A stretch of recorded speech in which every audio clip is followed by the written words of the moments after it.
And welcome back to another BobBlast. Hi there, I'm Bob Burridge, and this one is all about how I use my goof-proof color wheel. I can't wait to do a painting for you. But first, let me show you how it works. I have a color wheel that I put together for myself that seems to work for me. 10 colors, not your normal universal 12 color wheel. Just let me show you how it works. 10 colors in here, and I use only 4 colors when I'm doing a painting. Well, here's the little spinner that actually shows me the combinations. So for instance, today I'm going to be using it as the dominant color. The dominant color, which is mostly the whole painting. In fact, I refer to my painting as the dominant color will be blue.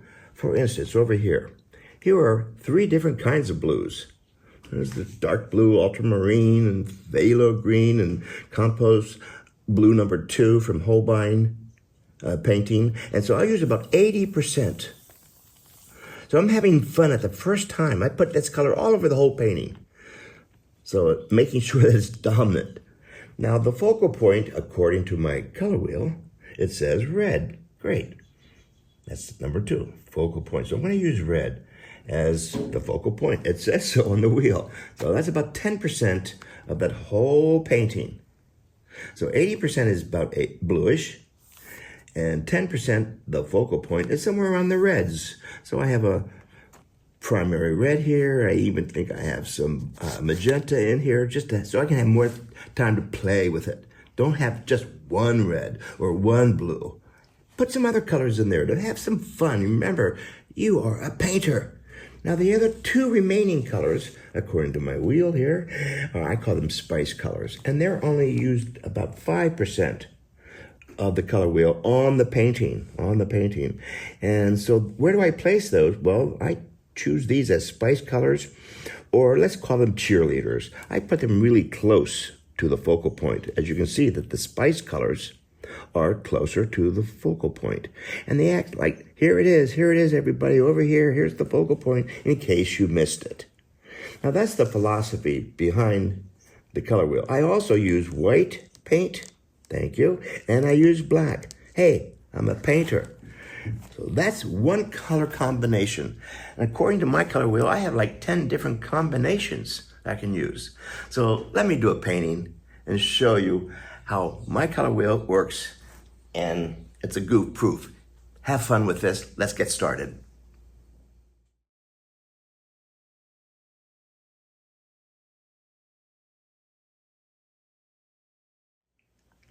When I do a painting, I do many of them, and it's usually a series. Makes it a whole lot easier as opposed to doing that one painting, right? So do a series of them.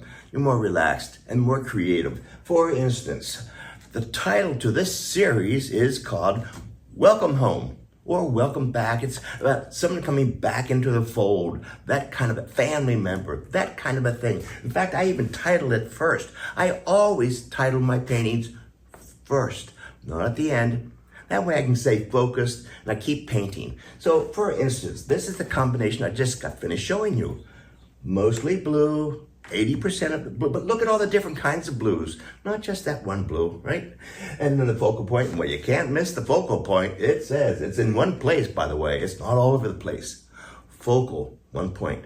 You go right there, bing, you can't miss it. In case you missed it, I like to put in the yellow and the purple. A little bit of yellow in here, a little bit of purple, just 5%, just a little bit. Un petit. Not a whole lot, because it takes away from the wonderful focal point. That's pretty much basically it. And the composition is called off balance. We have a whole lot of stuff down here. That's the composition. And one little thing coming back into the fold. That kind of a play. That kind of a made up story.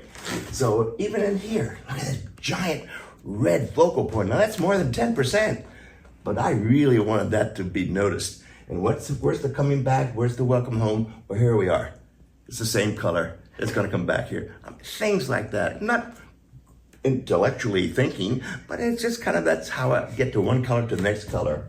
The same thing here, different color combination, coming back, a whole lot of stuff going on over here. In fact, there's even some figures in here. And here we're coming back home. That kind of a thing. Or there's always a place for you. There's all these blank spaces. You get it? Well, anyway, that's my storytelling and doing a painting. Now I want to get going. Let's do one.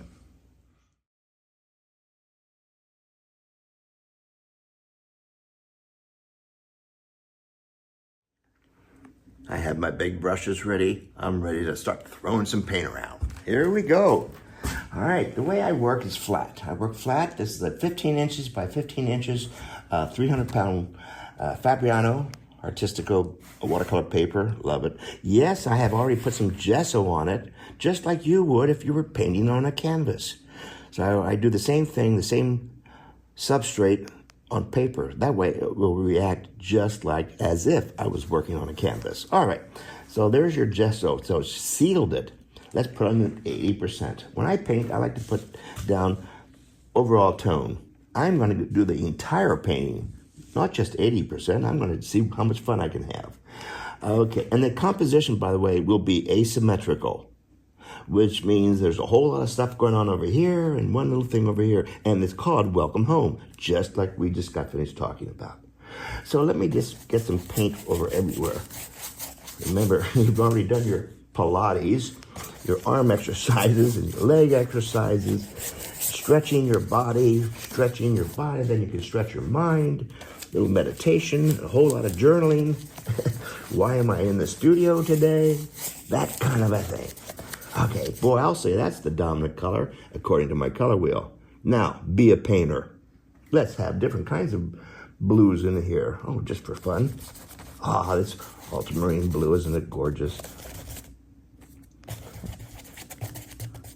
We'll just get, it's really important that you get paint everywhere. Not this tiny little brush and go, oh, I guess having a good time now. That's not painting. You're tickling it to death. All right. Well, let's get some really, the phthalo blues. Look how different they are. They're so different, but look what it starts to do. It makes the painting pretty mature. It's richer, deeper, not just one color. Ask the painter how much fun they're having. Now, here's another neat thing to do. So a lot of activity is going to be here, quieter over here. All right? So we have that yin-yang kind of a thing happening. And again, off balance. Now, somewhere over here will be the focal point. And that means I'm going to put it right in there, the tic-tac-toe, the golden section. Putting that out there just so I know where it's going to be. Somewhere in there. In case I don't know where it's going to be, I'm even going to wipe out some of that paint. Thus, the value of it having gesso underneath, dried. See, I can wipe it right down to the white of the gesso, which gives me a cleaner focal point. If I had to put red on top of that blue, it would be muddy. So in here, yay, look at this. You can't miss that. I'm going to even make it darker by adding some magenta in here. I like variations on a theme. Let's add a little bit of white into here, just a little bit. Oh, look at that color. Why, he's just having way too much fun now, right? And how about some white? I'm mixing up some white in here. On this side, I'll remove my handy-dandy guide. There we go. Whoa, where'd this color come from? I picked up some of that white. That's one of the fun things about being a painter. Things happen. Right here in daylight, I'm gonna get back down to that blue again. I don't freak out about things like that. That's a good example of, okay, you want to do there? Okay. I'll let paint happen. I'm gonna get rid of the yellow though, because that's not the color wheel. Yeah, don't just put up with the color. That's kind of an important thing too. Just because accidents happen like that. My brush picked up some of the paint over there. Don't just put up with it. If it's not what your intention, yes, don't just say, oh, okay, whatever. No, let's get back into here. A little bit of black up in here. I need to put some black up in here. Whoa. I love it when they say, never use black. I don't know why they say that. They sell it in the art store. I'm going to use it. Okay, I'm going to go back more than my color. I paint quickly, and because of that, I tend to lose it halfway through. So don't forget to breathe. Freshen up your paints. Here we go, more blue. Yeah, let's get this blue. This is such a beautiful blue. This is This is compost blue number 2. Softening this.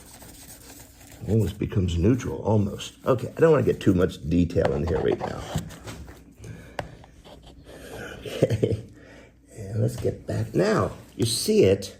I'm working with 3 different values here. You got that one, the mid-tone, another lighter tone in here. This is where I like to go just a little bit further. I like to use this luminous opera. It's almost like fluorescent. And I'll put a little bit in here. I'll even use my fingers. Just like, whoa! You cannot miss that. Now, just because I'm using that, I don't want it to be so isolated, but I'll add a little bit into my blue. And now it looks like it's glowing. Whoa. Still dominant blue. Wow. This is called painting all over. Don't stay in one place too long. You do end up just like making it darker and muddier. I'll just stop. So it's still mostly blue. Now, I'll still get it back. This is just the first layer. And we want to put in the 2 spice colors now. The spice colors come in with a clean brush because we're using a little bit of, according to my wheel, a little bit of yellow and a little bit of violet. All right, so here's my yellow. Now, if I'm going to take this yellow acrylic, put it on top of wet paint, it's going to turn kind of yucky, maybe even turn green. So I'm going to err on the side of caution and add a whole lot of white to that, which makes it opaque. I don't need it to be that rich. So I'm just going to add a little bit of around it. See, I'm not using the pure color. But you can't miss it, right? And I like to draw too. Can't help it. And now the other color, it's violet. Well, look, it almost started turning violet already, naturally. From that hot pink into this blue. Well, I got that. There you are. I'm going to make my violet. Look at that. It's also called amethyst. It's a gorgeous, absolutely gorgeous color. And now I want to get it back to blue again. There's the purple. Sometimes I like to make the purple using my hot pinks. Put them in here. Whoa, it's a different kind of purple. It doesn't have to be that dark purple.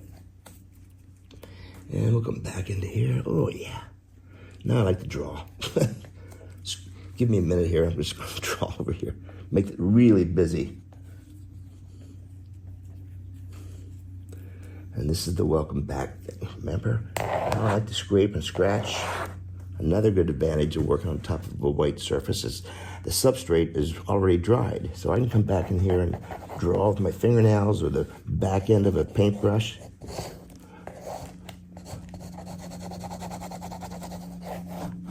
Anyway, there we go. Well, that's the beginning of how I get started using the color wheel. All else is, let's just go have fun and do more than just one. While I have those colors out, I'll do more than just one. And I'll keep working on all of them. You know, you're going to be a painter. So I have busy areas. Then I have quiet areas. And look, this is starting to develop. It looks like this is where it wants to come back into the fold. Using just the colors that I have here, it still will hold together. Don't be afraid of using some of that white. And this is wet into wet.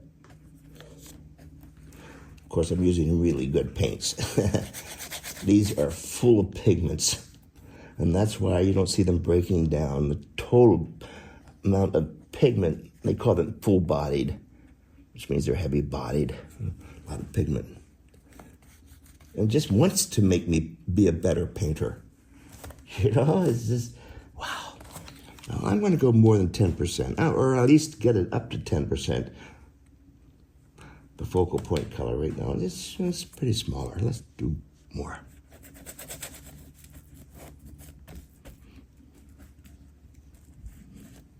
make it a little more interesting too. Well, that's that layer. And that's how I use the color wheel. And let's get back into our studio and do a whole bunch of these using every different combination. Throw some collage in there. Why not? You're a painter, be a painter, and stick to the color wheel. It'll be goof-proof, I promise you. I like my color wheel. You find your color combinations that work for you and use them over and over and over, and all of a sudden, now you're an expert. Or an expert, an expert. Or maybe you are an expert. Be an expert.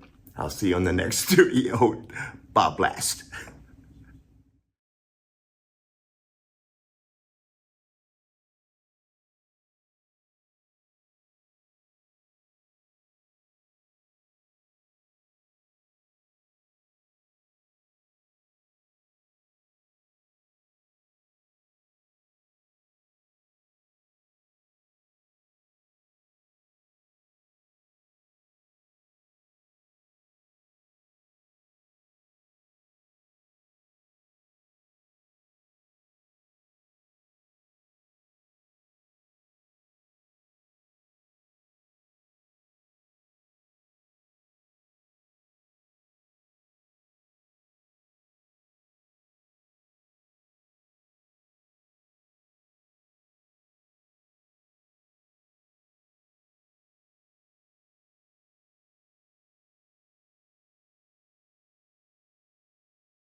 Hi there, I'm Bob Burridge, and this lesson is all about painting and sketching everyday common objects, the things you see on the table right in front of you right now.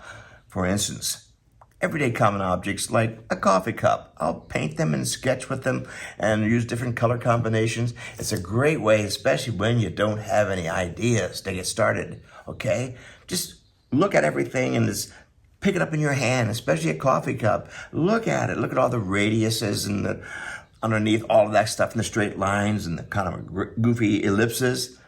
Hold it in your hand. Everyday common objects. They can be your eyeglasses, pencils, anything that's sitting on the table. And then you do single ones. You'll see me do single ones. And then I like to do like 6 of them all at the same time.